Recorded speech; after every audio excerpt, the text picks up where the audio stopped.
Welcome back to Jinia blogs. Jinia ব্লগসের নতুন একটা ইভিনিং ব্লগে তোমাদের সকলকে অনেক অনেক ওয়েলকাম।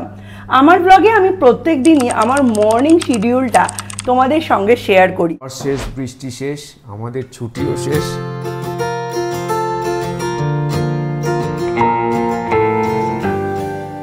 জিনিয়া আজকে আমাদের উপর, আমারও দ্বীপের উপর দায়িত্ব দিয়েছে। কালারটাও এত সুন্দর এসছে, হালকা একটা বাসন্তী কালার। কোথায় উঠে বসে আছে দেখো দেখি, কারণ ওই সময়টাই আমার পিক টাইম অফ ওয়ার্ক, যে সময় আমাকে বেশি অ্যাক্টিভ থাকতে হয় এবং বেশি কাজ করতে হয়। কিন্তু আজকে আমি আমার ব্লগটা শুরু করব জাস্ট 7:30 8টা এই সময় থেকে।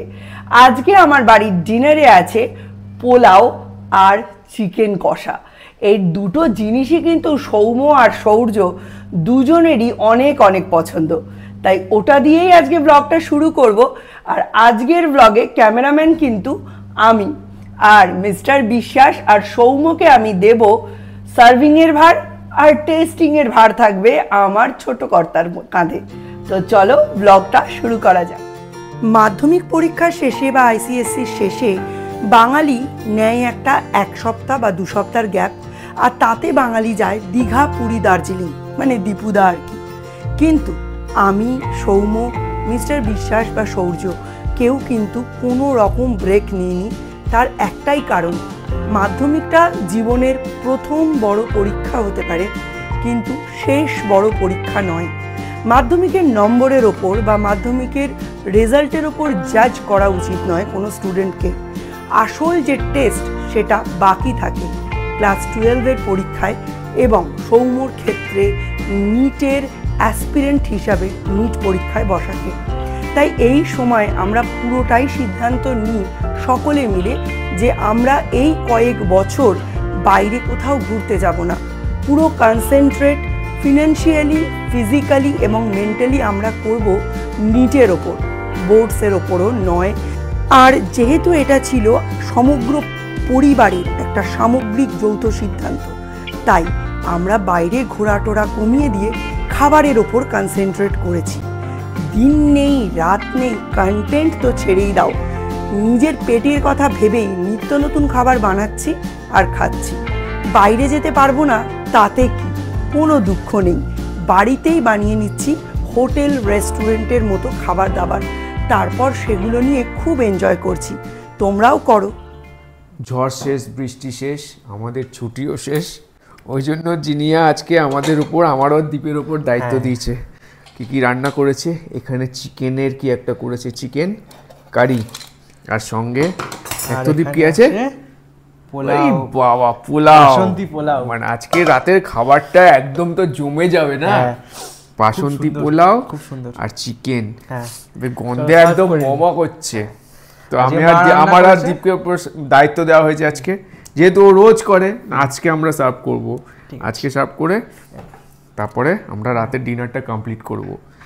তো দেখি, গন্ধটা তো অস্বাভাবিক সুন্দর, একদম জিভে জল চলে আসছে, তাই না? দেখি কেমন, কালারটাও এত সুন্দর এসছে, হালকা একটা বাসন্তী কালার। মানে অ্যাকচুয়ালি পোলাও সৌম্য দুজনেই এত ভালোবাসে না, চিন্তার বাইরে।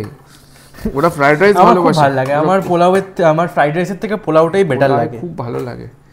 ছোটটা বলে পোলাও করেছো, পোলাও খাবো, দুবার বলে এসছে অলরেডি। হ্যাঁ, ও ওয়েট করছে কখন সব রান্না ফান্না হয়ে যাবে, ও খেতে বসবে, খুব এক্সাইটেড। এখনো মোবাইল নিয়ে ব্যস্ত। দেখ গন্ধটা কেমন হয়েছে, দেখ খুব সুন্দর। আমি পাচ্ছি না, আমি এটা ঢাকনাটা খুলেই পেলাম, দারুণ গন্ধ হচ্ছে, সুন্দর একটা গন্ধ বেরিয়েছে। তো চলো আর কি, খাওয়া দাওয়া করি। Chicken and pulao. দেখো চিকেন হয়েছে কত সুন্দর, পটেটো। তুমি খাবে তো চিকেন? ভালোবাসো চিকেন খেতে? বেশ ভালো গন্ধ বেরিয়েছে না? মা রান্না করেছে, খুব সুন্দর গন্ধ বেরিয়েছে। কিন্তু এখানে চিকেন দিই, তারপরে আমরা আজকে ডিনার করবো, তাই না? তুমি খাবে তো পোলাও? খুব ভালোবাসো? ওখানে বলে দাও ক্যামেরায়, আমি ভালো লাগে, খুব ভালো লাগে পোলাও খেতে, তাই না? বাহ, খুব সুন্দর, চিকেনটাও এত সুন্দর গন্ধ বেরিয়েছে, দারুণ না? জিভ দিয়ে জল পড়ছে। চলো, খুব ভালো।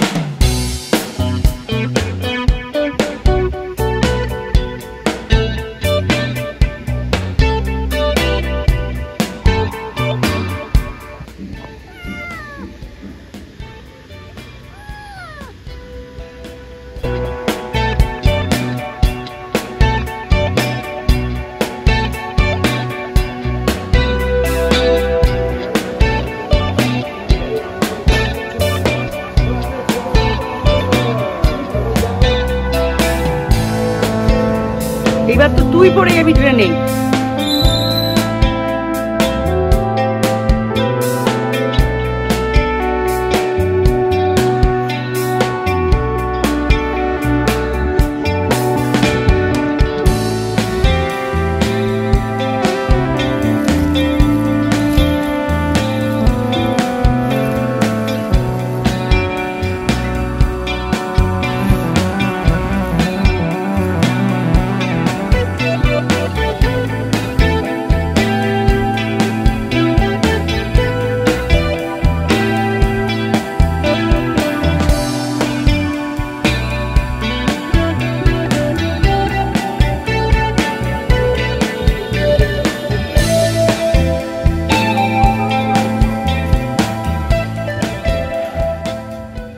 কোথায় উঠে বসে আছে দেখো দেখি।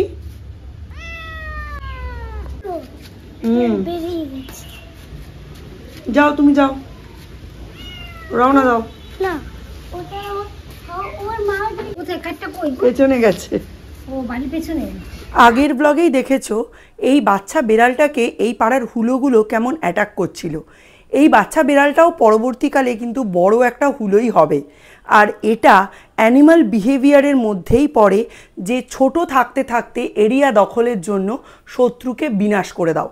এই কারণে বাচ্চা বিড়ালদের মায়েরা খুব সাবধানে রাখে, যত্নে রাখে। কারণ বাবা হুলোগুলোও বেছে বেছে যে সমস্ত পুরুষ সন্তানগুলো হয় সেগুলোকে মেরে ফেলে, শুধুমাত্র ভবিষ্যতে এই এরিয়াটা তাদের দখলে থাকবে এই কথাটা ভেবে। বাচ্চাগুলোকে তো রক্ষা করলাম, কিন্তু এরা বারংবার আমার বাড়িতে ঢুকে আসছে আর এইখানেই ওরা ডেরা গেড়ে নিয়েছে। এটা তো আমার বাড়িতে চলবে না, তাই এইটাকে ছলে বলে বিদায় করার রাস্তা ভাবতে হবে। আমার আজকের ব্রেকফাস্ট কালকের দুপুরের বেঁচে যাওয়া খিচুড়ি, এইটা খাবো। সৌম্য এখনো ঘুম থেকে ওঠেনি, আর সূর্য তো দেখলে চলেই গেছে আম্মা দাদার সাথে বজরংবলী মন্দির। না পারছি বাইরে যেতে, না পারছি দরজা খুলতে, এইভাবে পসিবল? কন্টিনিউয়াস বাইরে ডেকে যাচ্ছে। যদি একবার দরজা খুলি ঢুকে যাবে, আর ঢুকে গেলে এ যা নাছরবান্দা হুলো, মানে বাচ্চা হুলো, যে কে আর বের করা যাবে না। কালকে রাত্রি 1:30 নাগাদ আমরা ডিসিশন নিয়ে আমি আর সৌম্য এই ঘরে শোবো। মশারি টশারি টাঙানো হয়, আমরা এখানে দেখো চাদর ফাদর নিয়ে জলের বোতল নিয়ে অলরেডি শুয়েও পড়েছিলাম। আর তারপরে আমরা একটু পরে উঠে, যেহেতু কালকে এসি ছাড়াই শোয়া পসিবল ছিল, জানলা টানলাগুলো সব খুলে দিয়েছিলাম, সুন্দরভাবে শুয়েছিলাম। কিন্তু এই যে মশারিটা, এই মশারিটার ভেতর কোথা থেকে যে পঙ্গপালের মতো মশা ঢুকলো বুঝতে পারলাম না। রাত 1টায় উঠে আমরা প্রায় 18-20টা মশা মেরেছি, আবার রাত্রির 2:30-3টে নাগাদ 18-20টা। তারপরে আমরা রিস্ক নিইনি, আমরা আমাদের পূর্ব নির্ধারিত জায়গায় ফিরে গেছি।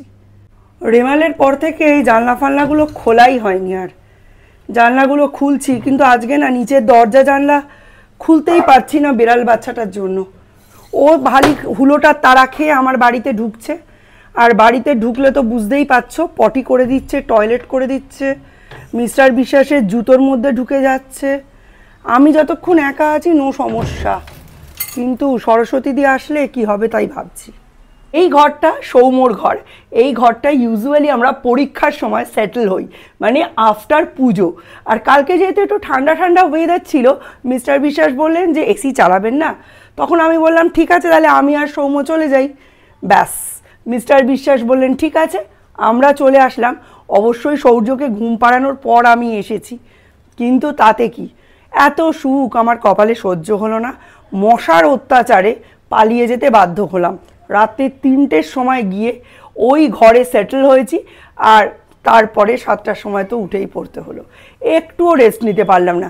ইমিডিয়েট এনাকে বদলাতে হবে, শত সহস্র ফুটো হয়ে গেছে, কিন্তু কালকে যে কোথা দিয়ে ঢুকলো বুঝতে পারলাম না, এটাকে চেঞ্জ করতেই হবে এবার।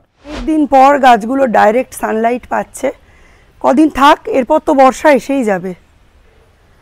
আজকে মোটামুটি ঝকঝকে পরিষ্কার আকাশ, কোনো সমস্যা নেই। মিস্টার বিশ্বাসও অফিসে চলে গেছেন, সৌর্য গেছে বজরংবলীর মন্দিরে, আর সৌম্য আমার সঙ্গে 3টে অবধি মশা মেরে এখনও ঘুমোচ্ছে। এখনও অবধি মোটামুটি ঝকঝকে তকতকে পরিষ্কার আকাশ। মিস্টার বিশ্বাস চলে গেছেন অফিসে, সৌর্য চলে গেছে বজরংবলী মন্দিরে।